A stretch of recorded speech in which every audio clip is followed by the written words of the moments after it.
Hello everyone, I welcome you all to EduTap platform and in this success story series in which today I have with us Mr. Tia Ozukum.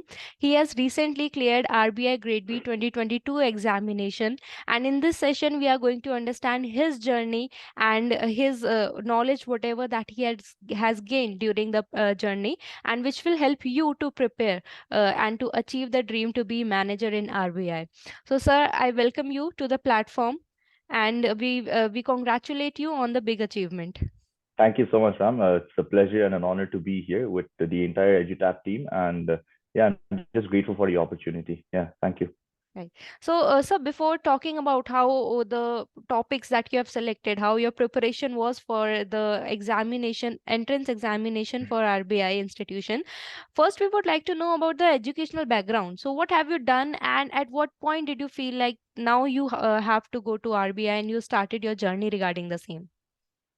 Well, ma'am, in my 11th and 12th, I was a commerce student. I studied in Lakshman Public School in New Delhi, after which I was fortunate enough to be admitted into the Sri Ram College of Commerce, where I pursued my BCom honors degree. I was fortunate enough to again get placed out of college. So I worked in a management consulting firm for around 2.5 years, after which I decided to make the pivot to prepare for the RBI Grade B exam, ma'am. And I did know of the existence of the central bank, RBI, but I just wasn't ever aware about the existence of this competitive exam. It was only when I was reading a book called I Do What I Do by Raghuram Rajan, where he spoke about the integrity of the officers at RBI. And this immediately piqued my interest, and I decided to do my due diligence on the internet. And that's when I stumbled upon this particular exam. And yeah, ever since I decided to take a leap of faith, and yeah, that's how my journey for this exam began. Yeah. Right. So, how many attempts have you given, or was this your Uh, first attempt? this was my first attempt, ma'am. Yeah. This was your first attempt and you have cleared it at one go. So that's really inspiring. So, Thank you. so most of the aspirants would be appearing for the very first time in the next cycle. So for them, it is going to be very fruitful because you also started for the first time. So you must have searched for sources that you need to prefer, and also the tricks and that you have followed for all the phases. So we'll start with phase one. So in Yeah. phase one, we have quant reasoning, English, and general awareness. These are the four Right. subjects which constitute of phase one, in which we have Right. to clear a minimum cutoff also as well as the overall cutoff. So, sir, Right. we'll talk about quant reasoning and English first, and then Mm. GA will cover separately. So, sir, Right. what was your strategy for preparing for quant reasoning and English? Well, ma'am, initially when I started, I would look at various videos on YouTube that's freely available. So when it came to quant, I would go topic wise. On some days, I would look at profit and loss. On other days, I would look at averages, mixtures, allegations, time, speed, distance. But I realized that I wasn't really covering enough ground, to be confident enough to be able to give the exam. So that's when I decided to go full swing at mocks. So I sort of reverse engineered my way through quantum reasoning essentially. So that's how I learned. So I gave a lot of mocks now. I not simply stick to around 10, 15 mocks. I tried to give as many mocks as I could, and I also gave sectional tests as well. So yeah, that's what I did for quant. And when it came to reasoning, I think the cardinal goal for me was to sort of know which questions to avoid. Hmm. So yeah, like puzzles were questions that took a lot of time. Although we have around 45 minutes for reasoning, puzzles did take up a lot of time. And if you just if you just go wrong in one particular area, it's really difficult for you to come back to that point. So I decided to follow that approach where I would avoid questions that I'm not comfortable with. So when it came to reasoning, I stuck primarily with the questions like statement based questions, syllogisms, and I also decided to stick with areas of core competence that I was comfortable with. For example, directions was something that I was comfortable with, and I Hmm. was also kind of in tune with circular arrangements. So I would stick to those questions. So that's what I did for reasoning. And as far as English was concerned, ma'am, I just gave mocks. I not really focused too much on English. It was just the mocks that sort of helped me sail through. And yeah, I think a major part of my focus for prelims was on general awareness because Right. obviously it had the greatest weightage. And general awareness was the area that really sort of proved to be an anchor for me in building my confidence. So, I mean, there are three kinds of aspirants, ma'am. So, there are aspirants that would do general awareness on a daily basis. Some would do it on a weekly basis, and others on a monthly basis. So I fell into the first category because I sort of realized that going through those magazines that we receive from the coaching institutes, like even if I receive it on a weekly basis, it constitutes to around 20-30 pages. If we're True. going to do it on a monthly basis, we'd have to go through 250 pages of the document. So I would do it on a daily basis, and that way. And I also one thing I also did was I maintained the notes on MS Word, even for the Okay. general awareness portion. So if I received an 8-page document for general awareness for one day, I would Hmm. read through that document and then I would copy paste whatever I felt was relevant on MS Word, further condense it. And at the end of the day, instead of having that 8-page document, I would condense it to around half a page or just one page. So if I Hmm. compounded that over 30 days for an entire month, instead of having a 250-page bulky document, I would just have around 15 to 20 pages of the general awareness. And this made things much more manageable. And it was also a game of confidence. So it gave me confidence on a daily basis. At least I was able to get this much done. So yeah, that's something that really proved to be super useful in my Right. preparation for prelims. Yeah. So for general awareness also, you gave more mock test for some sort of revision, or you preferred revising your own notes only? Ma'am, mock tests were also very essential. I did revise the notes that I received. And what I also did was I went to different sites for general awareness mock tests, and I would also give those tests, and then I would, make pointers. I mean, in the mock test, if there were certain questions that I couldn't answer, I would particularly make note of that. I would copy paste that again on my MS Word document. So that's what I Right. did, ma'am. Yeah. Right. So one more thing that I want to ask, when you were explaining about the quant reasoning section, so you said that for reasoning you stick to your strength only, Right. because many aspirants, what they do, they try to solve the puzzles, but they get stuck in it, and in that Yes. way they are not able to solve the questions that they could have solved. But Right. sir, during Definitely. examination, Hmm. it happens that you have attempted some questions, but isn't it tempting to attempt more, and in that way Yes. maybe Yes. negative marking can occur? So how Yes. did you avoided that? Yeah, that's very true, ma'am. I mean, see, the only way I avoided the over attempting questions was the time constraint.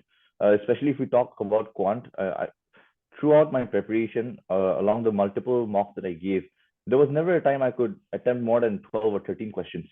So that way, time was always a constraint. So I did not have to over attempt also. And especially when it came to reasoning as well, we did have enough time, but I would utilize the time carefully. The first 5 minutes, I would just take to select the kind of questions that I would do. Hmm. So that's how I tried to, manage my time. And as a result, I did not really fall. I mean, a lot of people give into the sunk cost fallacy. They already devote a certain amount of time, like 5-6 minutes into a puzzle, and they True. realize that they have already devoted this much time, so they want to go at it and try to finish it.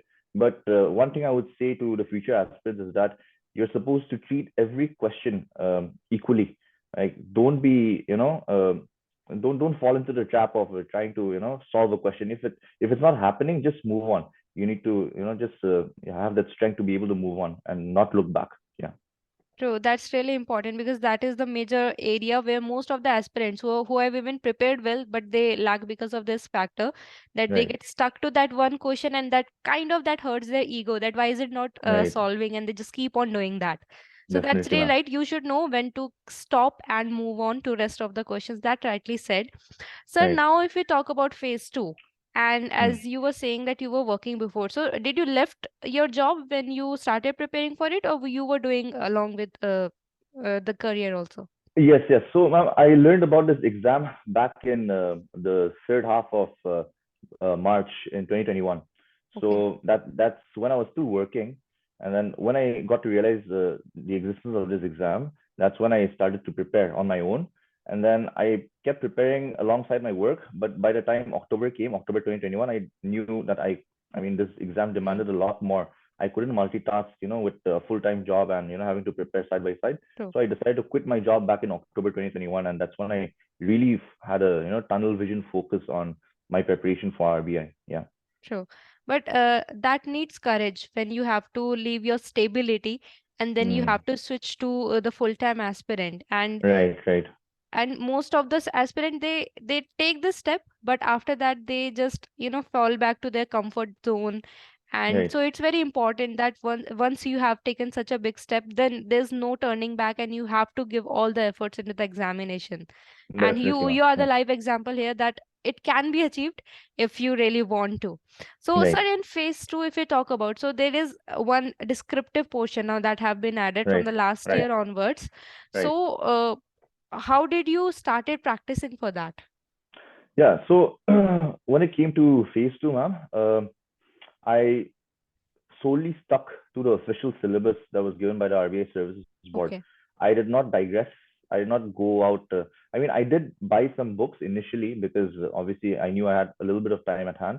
So I tried to look into the books, but then I realized that the course materials that I was getting and what was there in the books, it was pretty much similar. And actually, the stuff that I was getting in the course material was a lot more condensed and a lot more Hmm. concise. So that's Hmm. when I decided to just keep the books aside. Hmm. So yeah, I looked at the course materials, and also what I did was, again, on MS Word, I would make notes for every little topic that was given by the RBI Services Board. And Okay. this happened on a daily basis. It's not like I did this once and I left it. I kept updating my notes. And if I felt that, say, for example, if we're talking about inflation, if I felt that there was a relevant point that I could take from the newspaper or from some source or from some report, I would Hmm. copy paste it into the topic that I was already building on MS Word. And if I felt that something was a bit irrelevant or old, I would Hmm. delete it. So I kept modifying my answers for every section, for ESI, for finance, for management, for ethics as well. And as a result, when the time came, when I cleared my prelims, all I had to do was just take the printouts of the notes that I've been working on for months, Hmm. and that way I sort of revised, and that's how I sort of sailed through with Right. the prelims. True. So, sir, if we talk about the sources that you preferred for different subjects, so we'll start with FM. So you have a background in commerce. So Right, did you relied on those notes, or did you did you make some new strategy, because RBI would be having a defined syllabus only? So right, right. what was your strategy? Yeah, so I tried falling back into my college textbooks, but I sort of realized that the textbooks were a little too bulky, Hmm. and the syllabus that RBI defined was a little bit nuanced. It was niche in its own area. True. So I just decided to, Google most of the topics that were there, and I also had course materials, which Hmm. really helped. It sort of gave me the direction and a sense as to where I should be going. So that's essentially what I did, ma'am. And if I found something interesting on the news that pertains to like financial inclusion, I would add that. So it was there was a lot of modification in my notes and everything, but I think it all proved to be helpful in the end. Yeah. Right. And so in those modification, you usually focused on the current happenings that are going on, and you kept on adding the Right. data Right. and the current Yes, yes, information. exactly. Because it was easy to build an answer. Hmm. Say, for example, financial inclusion, we know the definition. We know True. that, it acts on two sides, supply side, demand side, financial literacy, and availability Hmm. of services. But then there's so many other pointers you could add, right? So, say, for example, you have the financial inclusion index of the RBI. It keeps Hmm. changing, right? So you could add that, and there's certain pointers that you could add as well. So the static part of the answers were always there on my MS Word, but then the variable portion I would add and I would remove as per my convenience and as per my understanding. So by the time I got the printout of the notes that I'd made on MS Word, it Hmm. felt a little too familiar because I was working on those Hmm. notes day in and day out. So it True. felt familiar, and it was much more easier for me to revise and have it in mind. So that really helped. Yeah. Right. So after that, did you attempted some mock questions also, or you kept on revising? Right, right, ma'am. So after I cleared my prelims, I was solely focused on my mains. So Hmm. that's when I started answer writing. So there were some live sessions. So I decided to write some answers on those live sessions. But then again, I realized that I might just be better off if I practice those answers on my own as per my Hmm. own timing. So that's Hmm. what I did. I set the timer and I tried to write those answers. And towards the end, I did not focus too much on content, ma'am, because I Hmm. had enough time to uh, True. To work on build the the content. content. Yeah, Hmm. yeah, and especially in a time constrained environment when you're supposed to write answers, I think what's more important is the structure that you want to follow. True. So that's what I did towards the end. And also during my mains answer writing on the day of the exam, I realized that there was a lot of clattering on the keyboard. There was a lot of noise coming out, and I was already prepared, mentally prepared for that. But one thing I think I should have done is that I should have written down the pointers of the answer, like the structure, broad structure, so that I don't forget halfway when I'm typing. So Hmm. I think the future aspirants could take this point into consideration that, even if people immediately start typing, you don't have to be worried. Just choose the question that you want to answer and, Hmm. jot down the broad structure of the answer so that you don't forget halfway. Yeah. True, that's important because sometimes on that pressure of writing everything, you may skip some of the points, and Right. then because the interface is like such that it takes time to just go back to the line where you want to add that thing. Right. Exactly, ma'am. Sure. Yeah. And for ESI also, you followed the same strategy, making Yeah. your own notes and then adding whatever the current happenings that are going Yes, on. yes, ma'am. I did the same thing, and for for for for ESI we had micro, macro, and Indian economy. So I had very good notes for Indian economy as well. I think everything is freely available on the internet if you just look for it, and you also have coaching centers that are providing very Hmm. concise notes. So that's what I did, and there are also videos on YouTube that you could just look at for the 1991 reforms or the BOP crisis, True. all of those things. So yeah, that's what I did from the very beginning. I maintained my notes on MS Word, and I think that proved to be really useful, ma'am, towards the end. Yeah. Right. And so if you talk about English, for example, in ES and FM, we have been given a defined syllabus. So we Right. know Right. what to work on that, how to what to prepare in that in those two Right. subjects. But if you Right. talk about English, there is essay that comes, pressy that comes, Right. Right. and so there you have to make you have to frame your own answer, of course. So Yes. there, how did you prepare for that, or how is it? How do you know that these topics can be asked as an essay in English? Right. Right. So, ma'am, English was divided into three parts in my mind. We had reading comprehension, essay Hmm. writing, and essay writing.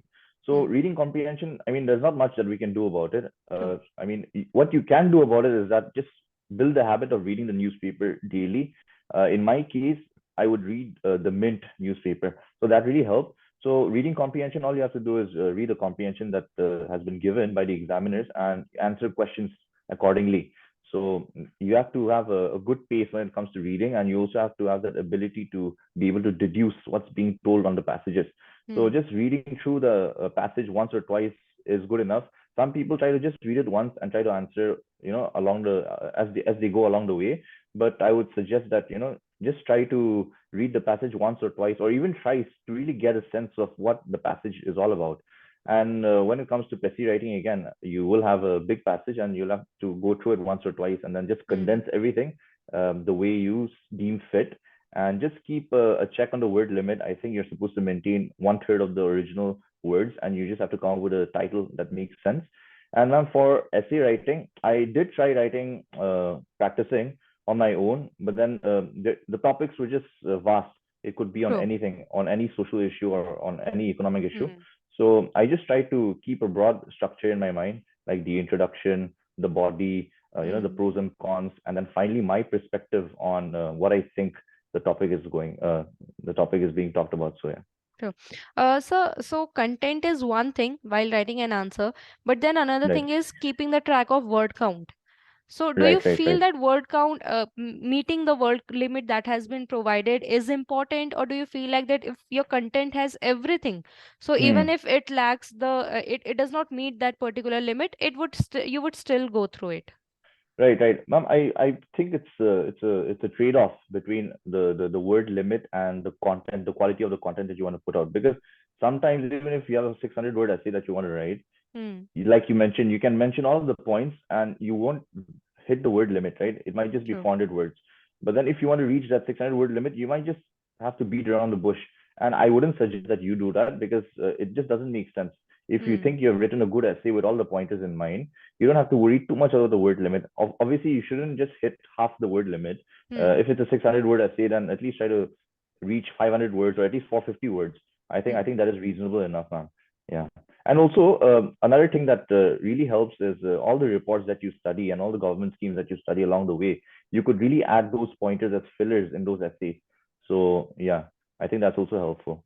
True. Whatever current data that you have, you can always Right. incorporate them in any of the Yes. question that have been asked.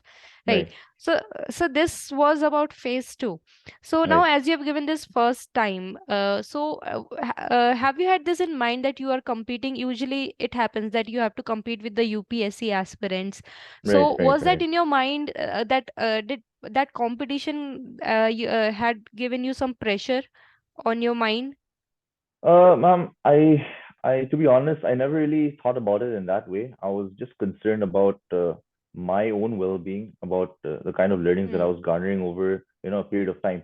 So I never I mean, I knew that there was indeed a lot of competition, but Hmm. I never let that sort of cloud my judgment, because it was important that I remain positive. Mental resilience is key. I mean, when you want to True. crack an exam of this magnitude.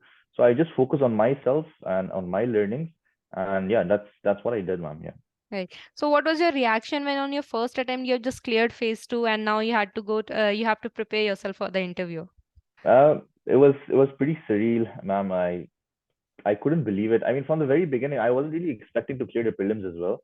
So Hmm. when the results came out, I did not even check it myself. I told my brother, I gave him my roll number. I told him to check it.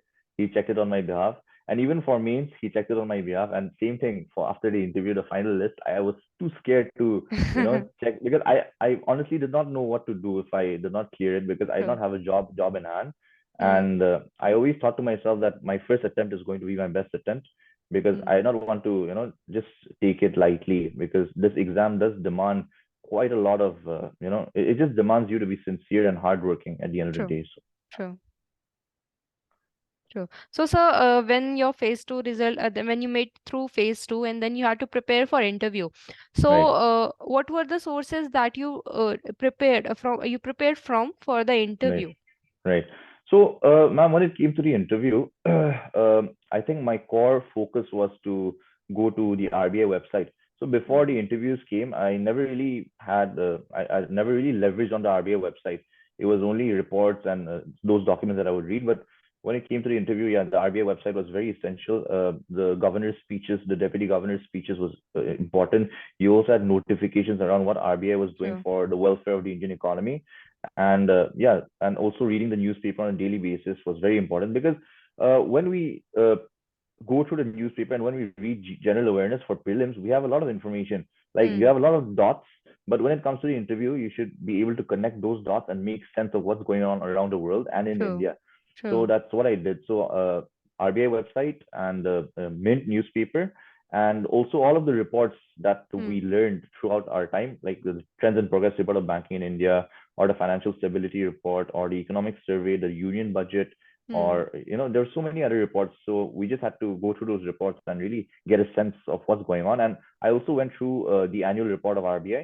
That was Hmm. also very important. It had the balance sheet of RBI. And when I gave mock interviews, there were ex RBI officers. So they were really concerned. I mean, they really wanted to know about the whether or not I had a sense or the knowledge about the RBI's balance sheet. So I Hmm. think that's also very important, and you'll find that on the annual report of RBI. And they were also concerned about whether or not I was aware about the RBI Act of Hmm. 1934 and the Banking Regulations Act of 1949, because those are the acts through which RBI derives most of its powers to True. supervise, regulate, and essentially conduct monetary policy. So yeah, those are also some of the key areas that I focused on. And yeah, I also maintained a book note where I had a book of ideas. Like, I would look Hmm. at broad topics like CBDCs, or inflation, or growth, Hmm. financial inclusion, fintech. I would just make notes on that. So I also maintained a small book note. So before interviews, I would maintain all my notes on MS Word. But when interview time came, I realized that my answers for main preparation, it was Hmm. not super relevant. So I decided to jot down points on a tiny little book. So that also helped now. Yeah. Right. Sir, as you said that before interview you were not so regular with the RBI website to read Right. what Right. was in it that. So Right. when you started preparing for interview, so did you had in mind that whatever update has been within 1 month that you will study, or you just kept on reading till the interview to how much you have studied? Right, right, ma'am. I did not really have any hard deadline or timeline as such, but I did not go all the way back to like 3 months preceding or stuff Hmm. like that. I Hmm. just looked at what was most relevant. Say, for example, what was happening in that particular month. Hmm. So I just looked at those areas. Yeah, Okay, only those areas which were yeah, currently that was going on, right? right, So right, right, for interview followed that. But say if we talk about phase one and phase two for right. general awareness or for current awareness, did you had some thumb rule of the months that for at least this month you have should be done? Yes, yes. So when it came to general awareness for Mm. prelims, the basic the standard norm was to cover at least 6 months. Okay. So that's exactly what I did, 6 months of general awareness. But then I Mm. also realized that I could push it back to 8 months. So I dialed it all the way back to 8 months. But then Okay. again, just a few days before my preliminary examination, I Hmm. focused only on the 3 months preceding. Like that was my core focus. So that's exactly what I did. Yeah. Okay, so when you had time, so you went back to as one month as possible, but before Right. examination to the most current one, you Yeah. focused on Yeah. that only. Right. Right. The Right. immediately preceding 3 months, that's where I focused a lot of my attention on. Yeah. Right. So, sir, during interview, so what kind of panel did you face? So, was that a cordial panel, or were Yeah. they grilling you? Ma'am, I think they were quite cordial. So when I first entered the RBI building in Kolkata, it was magnificent. It was huge. It's everything that a full-fledged central bank is supposed to be. So I was pretty calm and composed. People were very kind out there. But then the moment I entered the conference room with a big round table, and as I saw those five distinguished-looking individuals, I really felt nervous, ma'am. To be very honest, my legs were shaking and my heart was really pounding. But then I tried to regain composure. Sure. They asked me to sit down, and the chairman introduced himself, and the chairman said, the people sitting beside him are all experts in the field of finance and economics, and he said they would ask me questions. And after that, the chairman, he did not really probe any questions. He was there just listening. But all in all, ma'am, I think the panel members were very cordial, and the questions that they asked seemed very relevant as well. So yeah. Right. So, sir, did they ask you question regarding your previous job also, or were they just around the technical question that are supposed to be Right, from right. RBI only?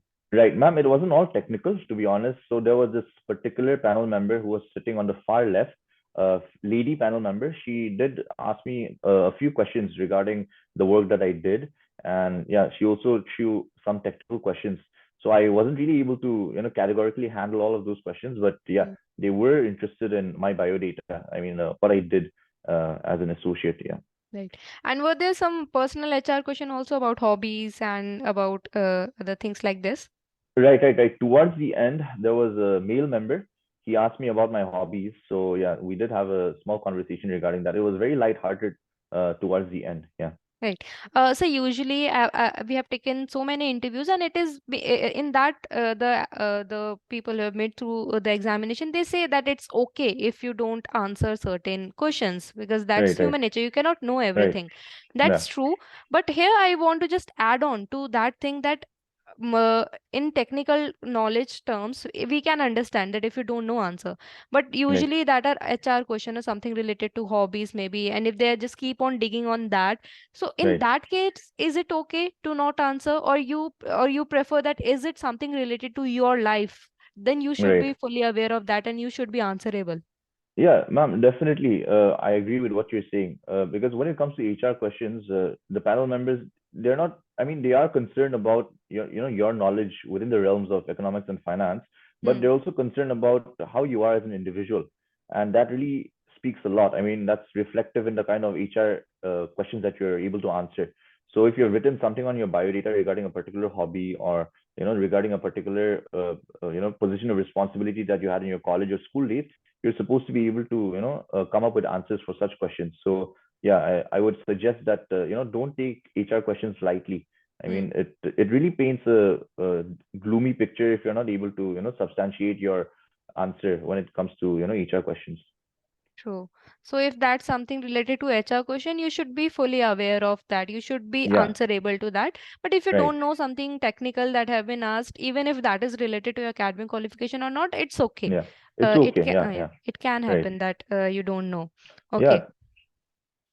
Yeah, Yeah. So this is what we have come up with to the conclusion of this particular session. So right. Tia sir has told us a lot about his experience. He has given all the key takeaways for every phase that an aspirant should keep in mind before preparing for RBI examination.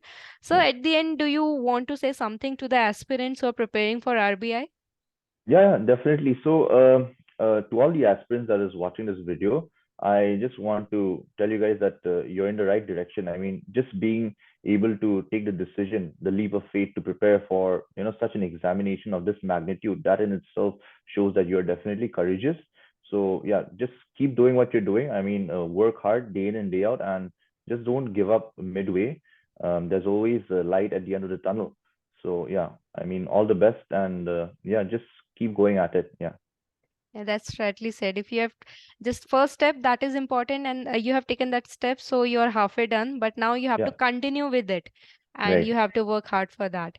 So, thank you so much for joining with us and sharing your views. And I'm definitely sure it is going to motivate a lot of aspirants who want to be in that organization. And Right. our team, we wish you all the very best for your future endeavors. Thank you so much, Ram. Thank you so much for having me. It was a pleasure. And yeah, I'd like to thank the entire EduTap team. Yeah, Thank you so. yeah. Thank you.